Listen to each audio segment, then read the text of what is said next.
Give me that burger. The 17-year-old kid walked straight toward where I was sitting at the community BBQ area, demanding my food, as if I owed him something. When I politely refused, he dropped a line that made my blood boil. My mom is the HOA president. She says I can have whatever I want. His mother appeared instantly with her phone in hand, dialing 911 right in front of my face. There is a strange man here, stealing food and threatening my son with a knife. They thought they were dealing with a resident who could be easily pushed around.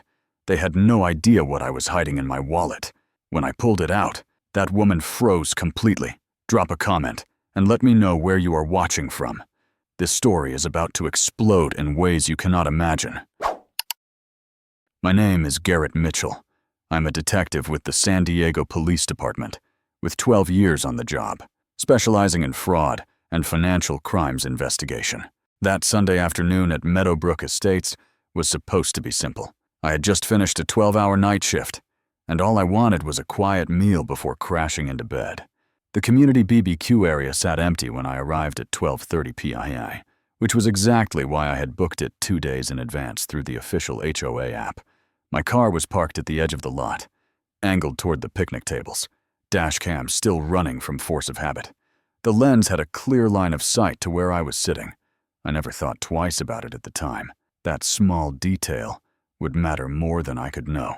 I was halfway through my burger when the shadow fell across my table. The kid stood there with his arms crossed, chin tilted up, radiating the kind of certainty that only comes from never hearing the word no. Give me that burger, he said. Not a question, not a request. I told him calmly that this was my food, that I had reserved this spot according to HOA regulations, and that he was welcome to book the area for himself another time. He did not argue. He simply smiled, pulled out his phone, and sent a text message without breaking eye contact. Then he glanced past my shoulder toward the apartment building, his gaze settling on something specific. You live in 4B, right? Nice view. Prime real estate. The words hung in the air like a price tag being calculated.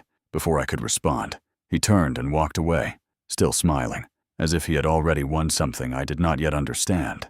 She appeared less than 2 minutes later. Gloria Whitmore walked toward me wearing a red polo shirt with the words HOA President embroidered across the chest. Mid-50s, perfectly styled hair, rigid posture that suggested she had never been wrong about anything in her life. She did not ask what happened. She did not look at me. She simply pulled out her phone, dialed 3 numbers, and began speaking in a voice loud enough to carry across the entire courtyard. Hello, this is Gloria Whitmore, HOA President at Meadowbrook Estates. There is a strange man here, about 6 feet tall, white male. He is stealing food and threatening my son with a knife. He appears aggressive and possibly armed. Please send someone immediately. I sat there holding my chopsticks. She described a weapon that did not exist, a theft that never happened, a threat I never made. Her voice remained steady, almost rehearsed. When she finished the call, she lowered the phone and finally looked at me. Her expression was perfectly composed, as if she had just completed a routine task on her to-do list. The patrol car arrived 8 minutes later. I recognized the officer the moment he stepped out of the vehicle. Ronald Fletcher and I had gone through the academy together 15 years ago. He walked toward us with his hand resting near his belt, scanning the scene with professional caution. Gloria rushed toward him immediately, her voice rising with practiced urgency. Officer, thank God you are here. This man has been threatening my son and stealing from our community. I want him arrested and removed from the property. Fletcher held up one hand, then turned to look at me, his brow furrowed. Garrett, what are you doing here? I reached into my back pocket slowly, making sure my movements were visible, and pulled out my wallet. I flipped it open to reveal the gold detective badge inside and handed it to him. I told him I lived in Unit 4B and had been a resident for 6 months. The silence that followed stretched for several seconds. Gloria Whitmore stood frozen, her mouth slightly open, the color draining from her face as she stared at the badge. Her son had vanished sometime during the wait, slipping away before the patrol car arrived. Fletcher examined my credentials, handed them back with a small nod, then turned to Gloria with a noticeably cooler tone. Ma'am, this is Detective Mitchell from the San Diego Police Department. He is a legal resident of this community. I see no evidence of any crime here. Gloria pulled herself together with visible effort. She straightened her spine, lifted her chin, and spoke with cold precision. I was protecting my community, I had no way of knowing who he was, but I will be reviewing his residency status carefully. She turned and walked away without waiting for a response, but she paused at the edge of the courtyard, just for a moment. She looked back, not at me, but at the building behind me. Her eyes moved upward, floor by floor, until they stopped at the third level, Unit 4B, the corner unit with the pool view. She studied those windows the way someone studies a lock before deciding how to pick it. Then she turned and disappeared around the corner. I sat there for a long time after she left, trying to understand what I had just witnessed. The encounter felt wrong in a way I could not articulate. It was too fast, too coordinated, too specific. Her son had known exactly which unit I lived in. She had known exactly when to appear, and now she was looking at my apartment like it was already hers. The next morning at 7:15 a.m., I woke to find an email from the HOA in my inbox. The subject line read Violation Notice Number 1. I had been fined $150 for improper use of community common areas. Payment is due within 7 days. The attached documentation showed my reservation had been deleted from the system entirely. Someone had erased the evidence of my booking, and I knew exactly who. I spent the next hour that morning going through the HOA's governing documents with the same focus I would give a fraud case. The CC&Rs of Meadowbrook Estates ran 67 pages. Section 12.3 was all that mattered. Residents must book shared facilities at least 48 hours in advance through the official community app. I had done exactly that. The confirmation email sat in my inbox, time-stamped 9:22 a.m. on Friday. Booking confirmed. BBQ area, Sunday, 12 p.m. to 2 p.m. Garrett Mitchell, Unit 4B. I screenshot everything and composed a formal appeal to the HOA board with full documentation attached. Whatever game Gloria Whitmore was playing, I had proof on my side, or so I thought. The response came 48 hours later, signed by Gloria in her capacity as HOA president. Dear Mr. Mitchell, your appeal regarding Violation Notice Number 1 has been reviewed and denied. Our reservation system shows no record of any booking under your name for the date in question. Furthermore, filing a frivolous appeal constitutes a separate violation under Section 15.7. Your total fine has been adjusted to $200. Payment is due within 5 days. I opened the HOA app and navigated to my booking history. The Sunday reservation was gone. Not canceled, not expired, simply erased, as if it had never existed. The confirmation email in my inbox was now the only proof that I had ever made the booking at all. Someone had reached into the system and deleted the evidence after the fact, then used that deletion against me. The manipulation was elegant in its simplicity. 3 days later, Violation Notice Number 2 arrived. Improper vehicle storage. According to the notice, my car had been parked outside my designated garage space, blocking a fire lane. Fine of $100. I pulled up the photograph I had taken that morning, a habit from my divorce that I never managed to shake. My car sat perfectly centered in my assigned space, 2 feet from any marking. The timestamp was clear, but I was beginning to understand that evidence meant nothing to Gloria Whitmore. She was not enforcing rules. She was building a case file, one fabricated violation at a time. I ran into Linda Hargrove in the hallway that evening, 62 years old, silver-haired, with the kind of weathered dignity that comes from surviving things most people never face. She looked at me for a long moment before speaking, her voice barely above a whisper. You are her new target, are you not? I asked her what she meant. Linda glanced toward the elevator, making sure we were alone, then told me about Unit 3A. 2 years ago, it had been her home. Gloria started with small violations. Trash on the wrong day, noise complaints that neighbors later denied filing. Then came the fines, one after another. Each one contested, and each contest denied, until Linda was drowning in fees she could not afford to fight. She sold for $285,000. Comparable units were selling for $380,000. The buyer was Brenda Whitmore Collins, Gloria's younger sister. Linda leaned closer. Your apartment has a pool view, Mr. Mitchell, the best view in the building. Brenda has been asking about it since the month you moved in. That night, I built a case file the way I would for any investigation. I requested the HOA's complete violation records through a formal demand, citing California Civil Code Section 5200. I pulled property transaction histories from the San Diego County Assessor's Office for every unit in Meadowbrook Estates and cross-referenced sale prices against market values. The pattern emerged within hours. 4 apartments had been sold significantly below market value in the past 3 years. Each seller had accumulated thousands in HOA fines before leaving. Each buyer was connected to Gloria Whitmore, her sister, her niece, a business partner. The numbers told a story of systematic predation disguised as community governance. I documented everything in a spreadsheet that grew to 47 entries before I stopped for the night. Gloria found me in the lobby the next afternoon.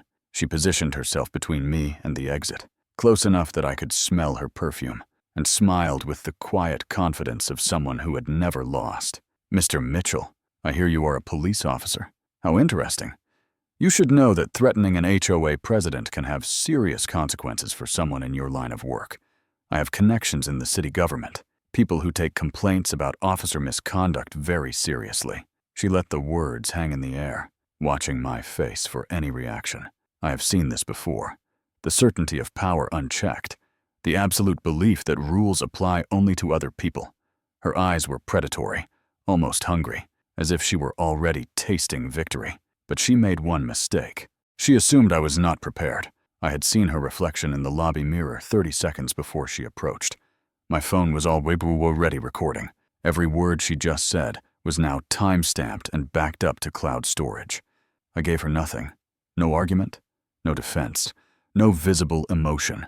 I simply nodded once and walked past her toward the door. She called after me, her voice rising slightly. "This is your last warning, Mr. Mitchell. People who fight me always regret it." I did not turn around. That evening at 8:45 p.m., my phone buzzed with a new email. The sender was the property management company that handled leases for Meadowbrook Estates. I knew what it would say before I opened it.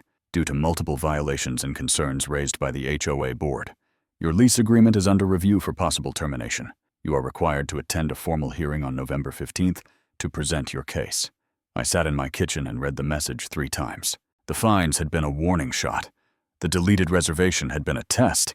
This was the real attack. Gloria Whitmore was no longer trying to harass me into compliance. She was trying to take my home. Dennis Crawford agreed to meet me at a coffee shop 3 miles outside Meadowbrook Estates. 58 years old, retired accountant, 2 years on the HOA board. According to Linda Hargrove, the only member who had ever questioned Gloria's methods.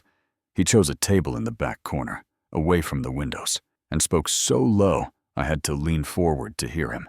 "You figured it out, did you not?" I told him I had suspicions. He looked around the empty shop, then pulled a folded piece of paper from his jacket pocket and slid it across the table. "She sent this to her sister 3 months ago, accidentally copied the entire board before realizing her mistake, deleted it within minutes, but I had already saved it." His hands trembled slightly as he pushed the paper toward me. "I have been waiting for someone to do something with this." The email was dated March 15th. Sender, Gloria Whitmore. Recipient, Brenda Whitmore Collins. The message was brief. "Do not worry about 4B. I am handling the current tenant. By the end of the year, the apartment will be available. We will get you that pool view you wanted. Start thinking about paint colors." I read it twice. Then I folded the paper and put it in my pocket. Dennis watched me with the expression of a man who had carried something heavy for too long. "She has done this at least 5 times, he said. I asked why he never reported it. He laughed, a hollow sound without humor. "To whom I tried once. She threatened to audit my unit. I have been here 11 years. I know how this ends." He stood up, buttoned his jacket, and left without saying goodbye. I sat alone in that coffee shop for a long time, staring at the empty chair across from me. That night, I constructed a timeline. January. Brenda inquires about Unit 4B. March. Gloria begins monitoring my movements, confirmed by neighbors who mentioned she asked about my schedule. April. First violation notice. June. The 911 call. June through August. 5 additional violations. $750 in fines. September. Lease review hearing scheduled. 8 months of systematic destruction. And I had not even known I was a target until she stood in front of me with her phone to her ear, inventing a crime that never happened. I called a real estate attorney named Margaret Prescott the following morning. I presented the evidence without emotion, the way I would present a case to a prosecutor. When I finished, she was quiet for several seconds. "Mr. Mitchell, if you can prove these violations were fabricated to force you out, you have grounds for fraud, harassment, and abuse of process. but the strongest case is criminal. California Penal Code Section 148.5. Filing a false police report. Up to 6 months in county jail, $1,000 fine. She paused. You said she claimed you had a weapon. I told her Gloria had said I was threatening her son with a knife. The attorney's voice changed, became more careful. That is an aggravating factor. A false claim about a weapon can elevate the charge significantly. It also created a situation where responding officers might have perceived you as an armed threat. I let that sink in. Gloria had not just lied to inconvenience me. She had lied in a way that could have gotten me killed. The text arrived at 6:15 p.m. It came from a colleague at the department, someone I trusted. Garrett. Heads up. Someone filed a complaint against you with internal affairs. They are claiming you used your badge to intimidate a civilian woman and her minor son. IA has to investigate all complaints, so they will be reaching out. Wanted you to know before it becomes official. I read the message 3 times. Then I set my phone down and stared at the wall. Housing was no longer the only target. She was coming for my career now. 2 hours later, a notification appeared from the community message board. Someone had tagged me in a post. I opened it and found Gloria's profile picture smiling at me, her words spreading across every screen in Meadowbrook Estates. Safety alert for all residents. The tenant in Unit 4B has made threats against my teenage son and may be using his law enforcement position to intimidate families in our community. I'm sharing this out of concern for our children's safety. If you witness any suspicious or aggressive behavior from this individual, please document it and report it immediately. Protect our neighborhood. 47 reactions. 23 comments. Most of them expressed fear about the dangerous man living among them. I scrolled through the responses. Terrifying. Why is he allowed to stay here? Someone should call the real police. Can we get him evicted? Each comment was another nail in a coffin Gloria was building for me in plain sight. I closed the app and sat in the darkness of my apartment. The pool glittered below my window. The same view that Brenda Whitmore Collins wanted badly enough for her sister to destroy a stranger's life. 4B. Prime real estate. That was all I was to them. An obstacle between Brenda and her pool view. Between Gloria and another successful extraction. I thought about the 5 other residents who had been pushed out before me. The thousands in fines. The forced sales. The quiet erasure of people who simply wanted to live in their homes. None of them had fought back. None of them had the training or the resources or the stubborn refusal to be erased. But I did.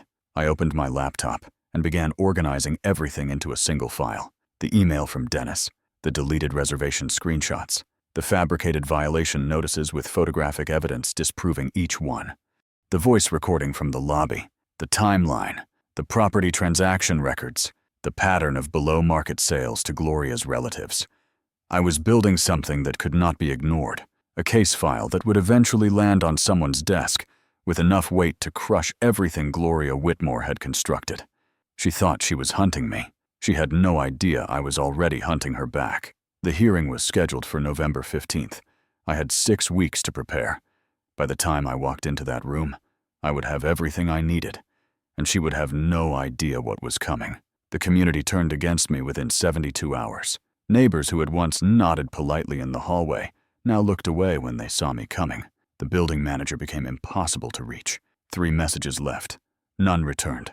When I finally caught him in the parking garage, he mumbled something about being very busy and hurried toward his car.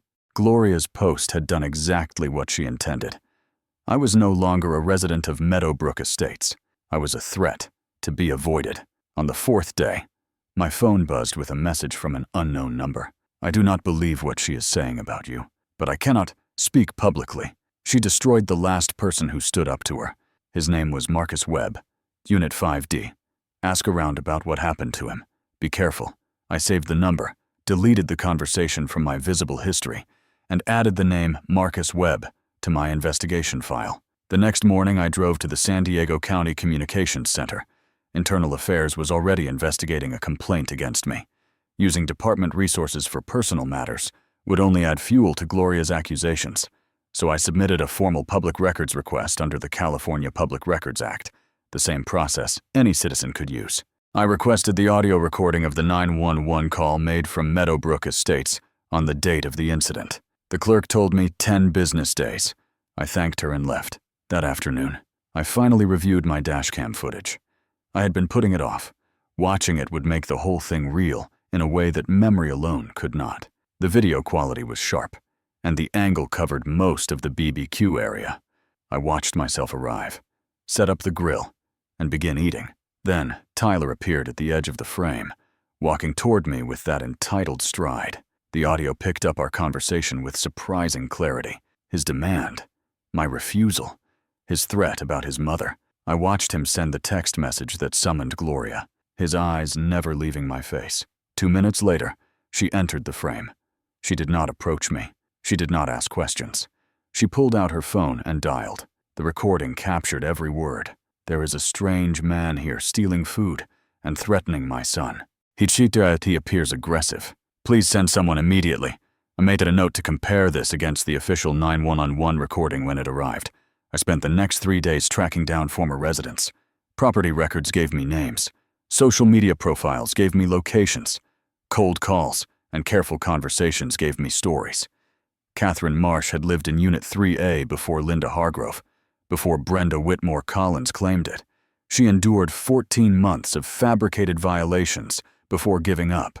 They said I had illegal modifications in my unit. She told me I never touched a single wall. Every accusation was false.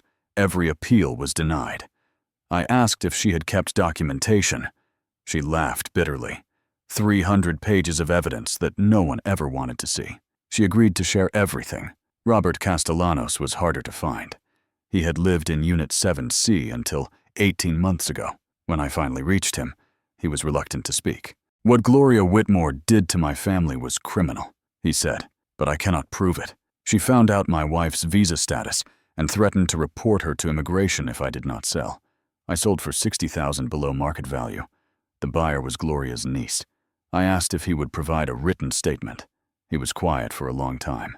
She told me that if I ever talked about what happened, she would make sure my wife was deported. That woman is not just corrupt. She is dangerous. He agreed to write a statement, but asked that his name be redacted from any public filing. By the end of the week, my case file had grown to 63 pages.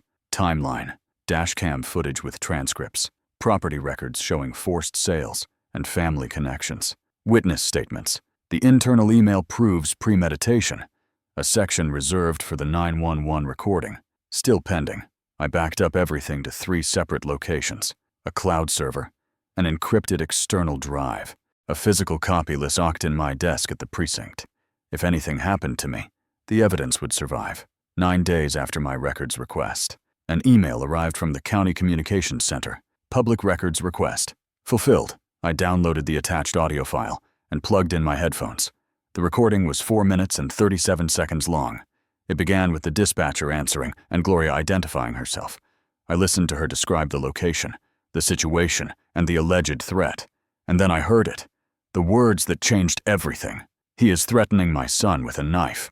I think he might be armed. I stopped the recording. Rewound. Played it again. He is threatening my son with a knife. I opened the dashcam footage in a separate window and synced the timestamps. The 911 call began at 12:47 p.m. At that exact moment, my hands were visible on screen. I was holding chopsticks. Nothing else. No knife. No weapon of any kind. I was sitting motionless at a picnic table, eating rice from a container, while Gloria Whitmore stood 15 feet away, telling a 911 dispatcher that I was armed and dangerous. The contrast was absolute. The footage showed one reality. The recording captured a complete fabrication. She had invented a weapon to escalate the response, to bring officers expecting violence, to create a situation where anything could have happened. I played the recording again. He is threatening my son with a knife. Her voice was calm, controlled, rehearsed. There was no panic, no fear, no hesitation. She spoke with the confidence of someone who had done this before and expected no consequences. I thought about what could have happened if Fletcher had not recognized me, if a different officer had responded, if someone had seen my hand move toward my pocket and assumed I was reaching for the knife Gloria had described. She had not just lied to harass me. She had lied in a way that could have gotten me killed.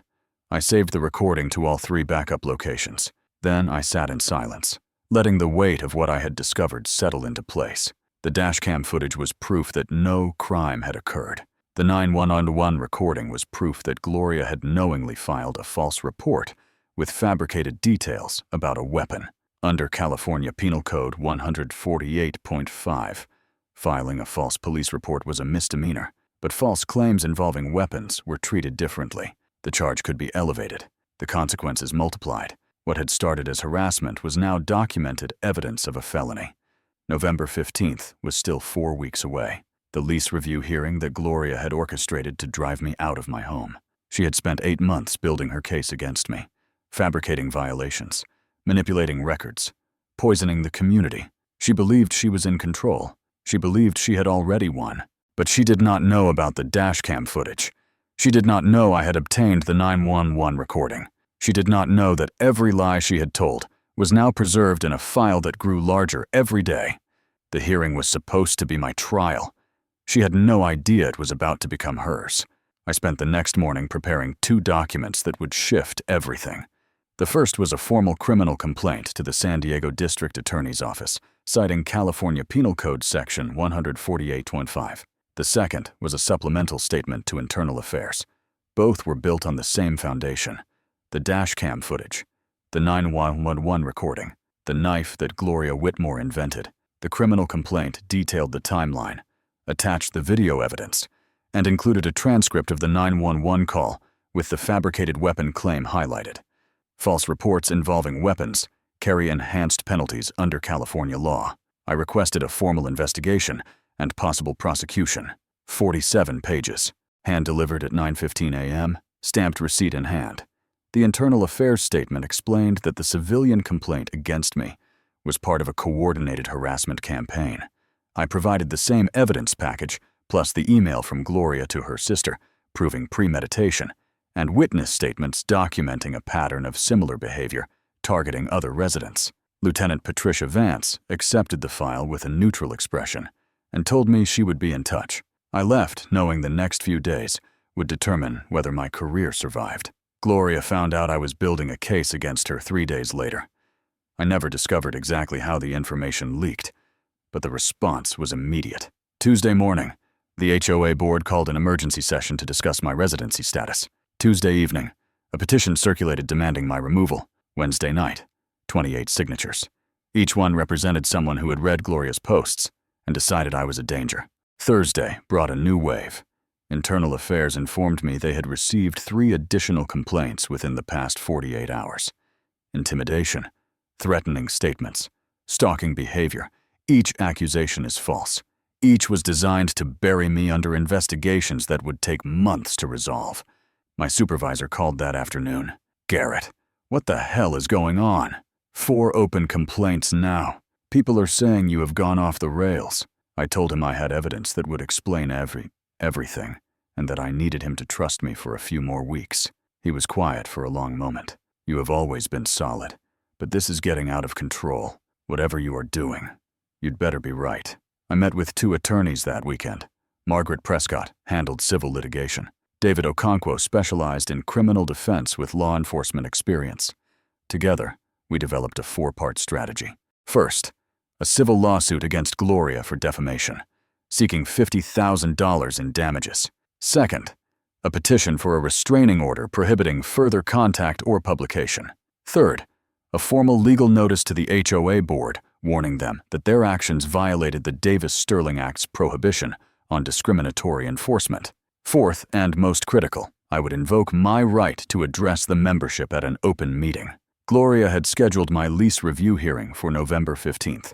I would use that same date to present my evidence to every resident of Meadowbrook Estates. Monday morning, I sent an email to all 147 households. The HOA was required by law to maintain a current resident directory, and I had obtained a copy weeks earlier. The message was brief. "My name is Garrett Mitchell. I reside in Unit 4B. I am a detective with the San Diego Police Department. For the past 4 months, I have been subjected to fabricated violations, manipulated records, and a coordinated campaign designed to force me from my home. I have documented evidence proving these actions are part of a pattern affecting multiple residents over several years. I am invoking my right under Davis-Sterling Act Section 4912 to address the membership at the November 15th hearing. I encourage all residents to attend and review the evidence." I copied the San Diego Union Tribune and QUSI. The responses arrived within hours. Most were hostile, accusations of harassment for sending unsolicited emails, threats to file complaints with the police department. But scattered among the attacks were different messages. 3 residents said they had experienced similar treatment and wanted to know more. 2 offered their own documentation. 1 wrote simply, "Finally, someone is fighting back." Beneath Gloria's carefully constructed narrative, there were cracks. People who had been afraid to speak. People who had been waiting. Gloria called at 11:14 p.m. I saw her name and opened my voice recording app before answering. Her voice was sharp, controlled, vibrating with barely contained fury. "You think you are clever, do you not? Mr. Mitchell, sending emails to the entire building, contacting the media. You have no idea who you are dealing with." I said nothing. "I have connections you cannot imagine. City council members, judges, people who owe me favors. By the time that hearing is over, you will not just lose your apartment. You will lose your badge, your pension, everything you have spent your pathetic career building." Silence. Her breathing grew heavier. "That meeting on November 15th will be the last day you ever set foot in Meadowbrook Estates. I promise you that." The line went dead. I saved the recording, backed it up to all 3 locations, added it to the evidence file. The next 2 weeks became a war of preparation. Gloria escalated her public campaign, posting daily warnings about the dangerous police officer who was harassing the community. The petition against me grew to 43 signatures. 2 more complaints appeared at Internal Affairs, bringing the total to 6. My supervisor put me on administrative desk duty pending investigation. The walls were closing in from every direction, exactly as Gloria had planned. She was grinding me down through sheer volume, betting that I would break before November 15th arrived. But I was not breaking. I was building. Every night after work, I refined the evidence file. Every weekend, I met with my attorneys to review strategy. Catherine Marsh provided her 300 pages of documentation. Robert Castellanos submitted his written statement with redacted identifying information. Linda Hargrove agreed to speak at the hearing if needed. Dennis Crawford confirmed he would attend and corroborate the internal email. The case against Gloria was no longer a collection of suspicions. It was a machine designed for one purpose: public exposure. I obtained confirmation from Cousy that a reporter named Rachel Barnes would attend the November 15th hearing with a camera crew. The station had been tracking HOA abuse stories for months, and my email had landed on her desk at exactly the right moment. She called me 2 days before the hearing to confirm logistics. "Mr. Mitchell, I have reviewed the evidence you sent. If even half of this is accurate, this is the biggest HOA corruption story I have ever covered." I told her everything was accurate, and that she would see it proven in front of 200 witnesses. She asked if I was prepared for what would happen when this went public. I told her I had been preparing for 4 months. The night before the hearing, I sat in my apartment and reviewed the presentation one final time. 32 slides, 3 video clips, 4 audio recordings, 17 pages of financial analysis showing the pattern of forced sales. Everything is organized, time-stamped, and backed by documentation that could withstand cross-examination. Gloria had spent 8 months trying to destroy me. Tomorrow, every lie she had told would be projected onto a screen in front of the entire community. Every fabrication would be exposed. Every threat she had made would be played through speakers for all to hear. November 15th, 18 hours away. Gloria was preparing for my execution. She had no idea she was walking into an ambush. The last 10 days before November 15th became a siege. Gloria understood that the hearing would be her final opportunity to destroy me before I could present evidence to the community. She attacked on every front simultaneously. The posts appeared daily. Monday accused me of being placed on administrative leave pending misconduct investigations. Wednesday warned that I might be mentally unstable and should not be confronted directly. By Friday, the accusations had escalated to photographing children and exhibiting predatory behavior. None of it was true. All of it was spreading through the community like a virus.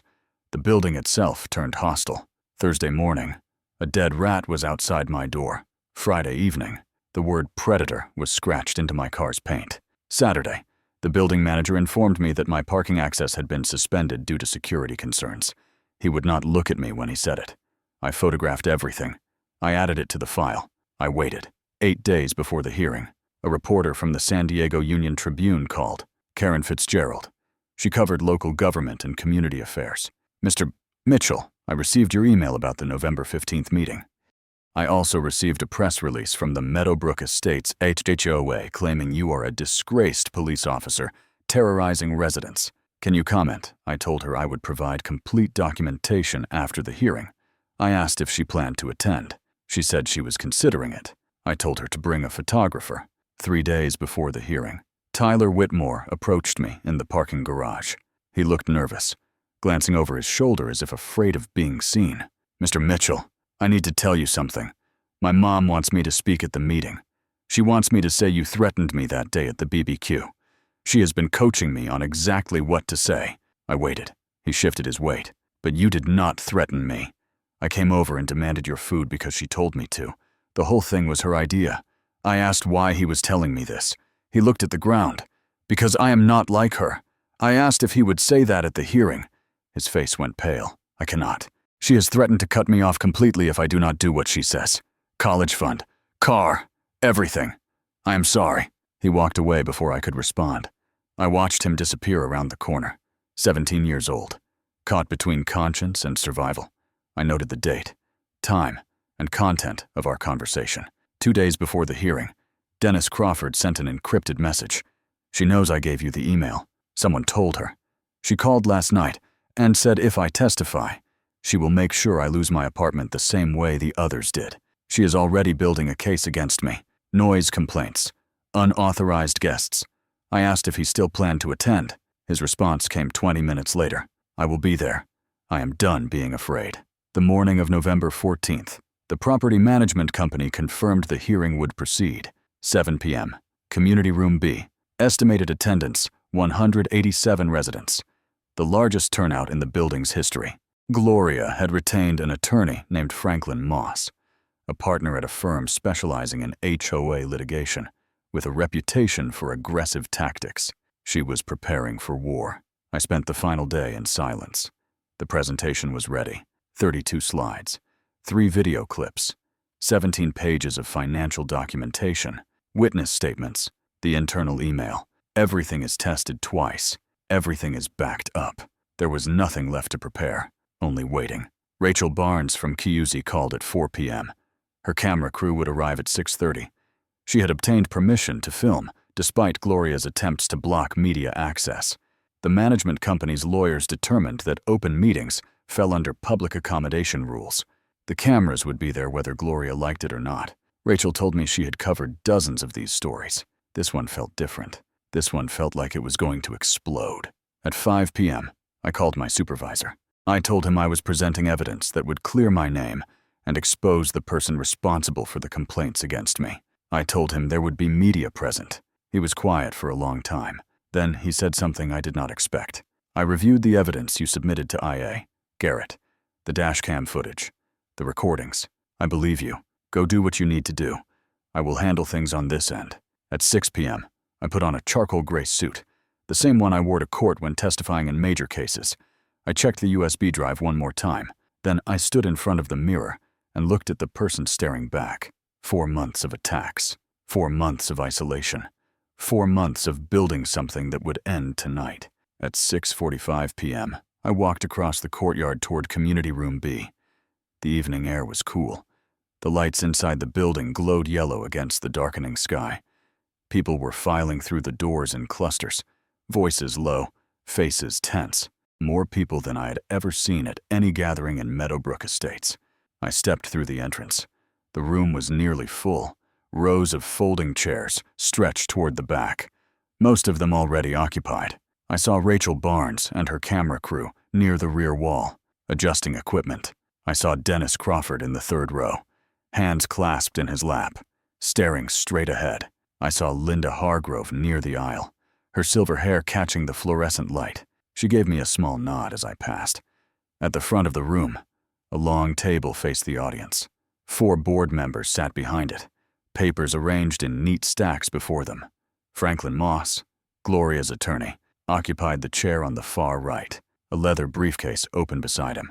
And in the center, directly behind the main microphone, sat Gloria Whitmore. She wore a red jacket. Her hair was immaculate. Her posture was straight and composed. A glass of water sat untouched beside her right hand. When I entered the room, Her eyes found me immediately. She watched me walk down the center aisle toward the front row, where a seat had been reserved with my name on a printed card. I sat down. I placed my laptop bag on the floor beside me. I folded my hands and looked straight ahead. Gloria leaned into the microphone. Her voice carried through the speakers, clear and confident. "Good evening, everyone. Thank you all for coming. I know there has been a great deal of concern in our community recently, and I appreciate your commitment to keeping Meadowbrook Estates safe. Tonight, we will be addressing the tenancy review of Unit 4B. She paused. Her eyes swept across the crowd, then returned to me. "Before we begin, I want to assure everyone that this board takes its responsibility to protect our residents very seriously. What you will hear tonight may be disturbing, but it is necessary for the safety of our community." The room was silent. 187 faces turned toward the front, cameras rolling in the back. Rachel Barnes was watching with a notepad in her hand. Gloria smiled. "Mr. Mitchell, you may begin your statement." I stood and walked to the front of the room. The projector had already been set up by the building staff, and I connected my laptop with steady hands. The screen behind the board table flickered to life. 187 faces watched in silence. I could feel Gloria's eyes on me, confident and predatory, waiting for whatever pathetic defense I was about to offer. She had no idea what was coming. I turned to face the audience and began speaking in the same calm, measured tone I used when presenting evidence in court. "Good evening. My name is Garrett Mitchell. I am a resident of Unit 4B and a detective with the San Diego Police Department. For the past 4 months, I have been the target of a coordinated campaign designed to force me from my home. Tonight, I am going to show you exactly what happened, who is responsible, and why." I clicked on the first slide. The screen displayed a timeline beginning in January and ending in November. Each entry was dated, sourced, and linked to supporting documentation. I walked the audience through the sequence of events. In January, Brenda Whitmore Collins inquired about Unit 4B. In March, Gloria began monitoring my movements. April, the first Fabricated violation appeared. June, the 911 incident. June through August, 5 additional violations totaling $750 in fines. In September, the lease review hearing was scheduled. I did not editorialize. I did not accuse. I simply presented the facts and let the pattern speak for itself. By the time I reached the end of the timeline, the room had grown very quiet. Several people in the audience were leaning forward in their seats. Gloria's smile had not wavered, but her fingers were gripping the edge of the table. I clicked to the next slide. This is dashcam footage from my vehicle on the day of the 911 call. The video began playing on the screen. The audience watched Tyler approach me at the BBQ area. They heard him demand my food. They heard him threaten me with his mother's authority. They watched Gloria arrive 2 minutes later and dial 911 without asking a single question. The audio was clear. "There is a strange man here stealing food and threatening my son. Please send someone immediately." I paused the video and looked at the audience. As you can see, I remained seated throughout this encounter. I made no threatening movements. I was holding chopsticks, not a weapon. Now, I would like you to hear what Gloria Whitmore told the 911 dispatcher after this footage was recorded. I clicked to the audio file and pressed play. Gloria's voice filled the room through the speakers. "He is threatening my son with a knife. I think he might be armed." The reaction was immediate. A murmur rippled through the audience. Several people turned to look at Gloria. Her smile finally cracked. She leaned toward her attorney, whispering urgently. Franklin Moss held up his hand and spoke into the microphone. "Mr. Mitchell, this is highly irregular. You are presenting unverified recordings that could have been manipulated or taken out of context." I responded without raising my voice. "The dashcam footage is time-stamped and has been authenticated by the San Diego Police Department's Digital Forensics Unit. The 911 recording was obtained through a formal public records request and can be verified by the County Communications Center. I have receipts for both. Would you like to see them?" Moss fell silent. I continued. "Under California Penal Code Section 148.5, filing a false police report is a misdemeanor. However, when the false report includes fabricated claims about weapons, the charge can be elevated to a felony with significantly enhanced penalties. Gloria Whitmore lied about a knife that did not exist. That lie could have resulted in armed officers arriving to confront me as a perceived threat. That lie could have gotten me killed. I clicked to the next slide. The internal email appeared on screen. The sender line read, Gloria Whitmore. The recipient line read, Brenda Whitmore Collins. The message was brief and devastating. Do not worry about 4B. I am handling the current tenant. By the end of the year, the apartment will be available. We will get you that pool view you wanted. Start thinking about paint colors. The murmur in the audience grew louder. Gloria stood up abruptly, her chair scraping against the floor. That email was stolen. It was obtained illegally and should not be admissible. Dennis Crawford rose from his seat in the third row. His voice was steady, despite the tension visible in his shoulders. I am Dennis Crawford, a member of the HOA board for 2 years. Gloria accidentally copied the entire board on that email before deleting it. I saved it because I knew what she was doing was wrong. Everything Mr. S. Mitchell has presented is accurate. I have witnessed this pattern of behavior for years. Gloria turned on him, her composure finally shattering. You traitor. After everything I have done for this community, I made you what you are on this board. The room erupted. Voices overlapped. People were standing, pointing, demanding answers. Rachel Barnes and her camera crew captured everything. And then, from the back of the room, a single voice cut through the chaos. Stop. Everyone turned. Tyler Whitmore was standing in the aisle, his face pale, his hands trembling at his sides. Gloria's expression shifted from rage to something closer to fear. Tyler, sit down. Now. But Tyler did not sit down. He walked slowly toward the front of the room, every eye in the building following his movement. He stopped a few feet from the board table and turned to face the audience. His voice cracked when he spoke, but he did not stop. My mother told me to approach Mr. Mitchell that day. She told me to demand his food and provoke him. She wanted him to react so she could call the police. When he did not react, she called anyway and made up the story about the knife. I was there. I saw everything. He never threatened me. He never had a weapon. My mother lied. She has been lying about him for months because she wants his apartment for my aunt. Gloria lunged toward her son. Tyler, stop talking right now. You do not know what you are saying. She is manipulating you. He stepped back, shaking his head. No, Mom, you have been manipulating everyone. I am done. I cannot do this anymore. Gloria spun toward the audience, her voice rising to a scream. You do not understand. That apartment belongs to Brenda. She deserves it. I have worked too hard for this family to let some nobody take what is ours. The room fell completely silent. Gloria stood frozen, realizing what she had just said. Her attorney dropped his face into his hands. Rachel Barnes was writing furiously in her notebook, while her cameraman zoomed in on Gloria's face. A woman in the fourth row stood up. Her name was Patricia Reeves, and she had lived in Meadowbrook Estates for 15 years. I move for an immediate vote of no confidence in Gloria Whitmore as HOA president. The motion was seconded before she finished speaking. A show of hands was conducted for the vote. 156 in favor, 12 opposed, 19 abstaining. Gloria Whitmore has been removed from her position as HOA president, effective immediately. She stood at the front of the room, surrounded by 187 people who now knew exactly who she was. Her attorney was already packing his briefcase.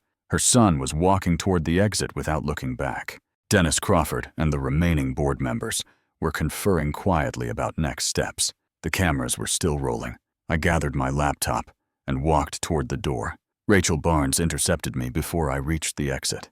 Mr. Mitchell, that was extraordinary. What happens now? I told her that I had filed a criminal complaint with the San Diego District Attorney's Office and that the matter was now in their hands. She asked if Gloria would face charges.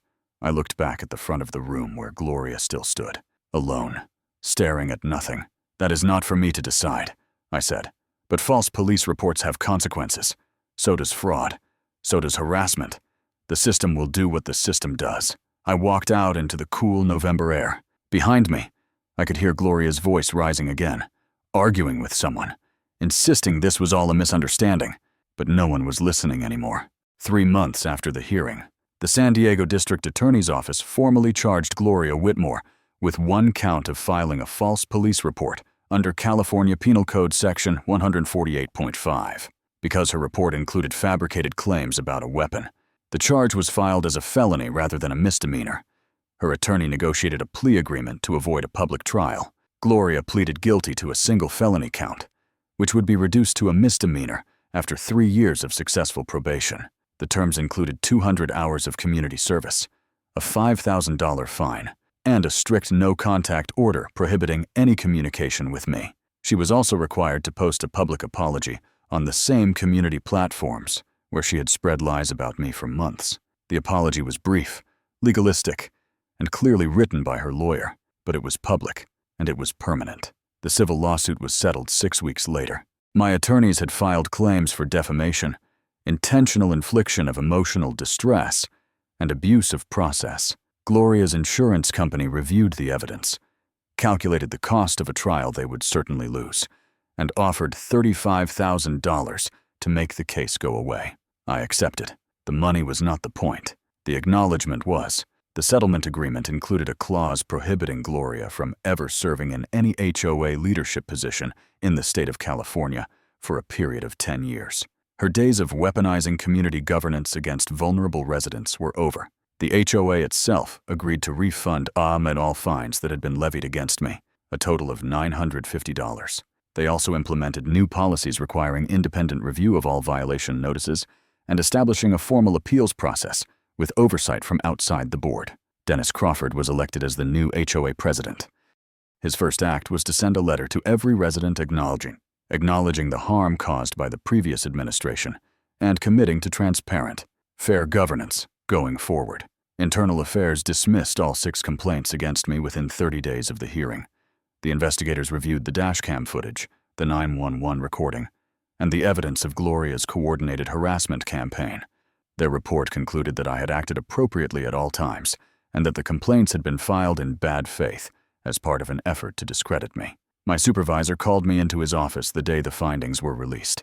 He shook my hand and told me he was proud of how I had handled the situation. "You could have lost your temper," he said.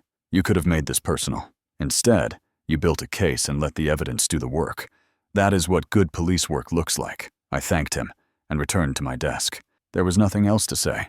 The accusee story aired 2 weeks after the hearing and quickly became one of the most viewed segments in the station's history. Rachel Barnes had edited the footage into a compelling narrative about HOA abuse, false accusations, and one resident's fight for justice. The video spread across the internet, accumulating over 2 million views within the first month. I received hundreds of messages from people across the country who had experienced similar treatment from HOA boards, property managers, and neighborhood bullies who used bureaucratic power to terrorize their communities. Many of them said the story had inspired them to fight back, to document everything, to trust that the system could work if you were willing to do the work. I did not respond to most of the messages, but I read everyone. Tyler Whitmore sent me a text message 3 weeks after the hearing. It was short. "Mr. Mitchell, I'm sorry for what I did. I should have told the truth from the beginning. I hope you can forgive me someday." I thought about his face that night in the community room, pale and trembling, walking toward the front to contradict everything his mother had built. He was 17 years old. He had chosen truth over family loyalty, conscience over self-interest, at a moment when staying silent would have been so much easier. I wrote back, "You did the right thing when it mattered. That takes courage. I hope things get better for you." He never responded, but I saw him in the parking garage a few weeks later. He nodded at me. I nodded back. That was enough. On a Saturday afternoon in late February, I carried a small cooler to the community BBQ area and set up at the same picnic table where everything had started 8 months earlier. The sun was warm. The pool glittered in the distance. I grilled a burger and ate it slowly, watching families gather in the courtyard, children running across the grass, neighbors talking and laughing as if the darkness of the past year had never happened. Linda Hargrove walked over and sat across from me. She did not say anything at first. She just smiled and watched the same scene I was watching. Then she spoke. "You know, I never thought I would see this place feel like home again." I told her it had always been home. It just needed someone to remind people what that meant. A new resident moved into Unit 7C the following month. The apartment that had once belonged to Gloria's niece sold at a loss after the scandal broke. The young woman introduced herself as Michelle and mentioned she had seen the news coverage before deciding to move in. She stopped by my door one evening with a bottle of wine. "I just wanted to say thank you," she said. for making this a place where people like me feel safe. I accepted the wine and told her she was welcome.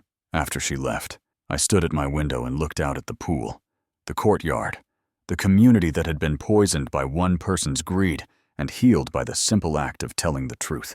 The view from Unit 4B was still the best in the building, and it was still mine.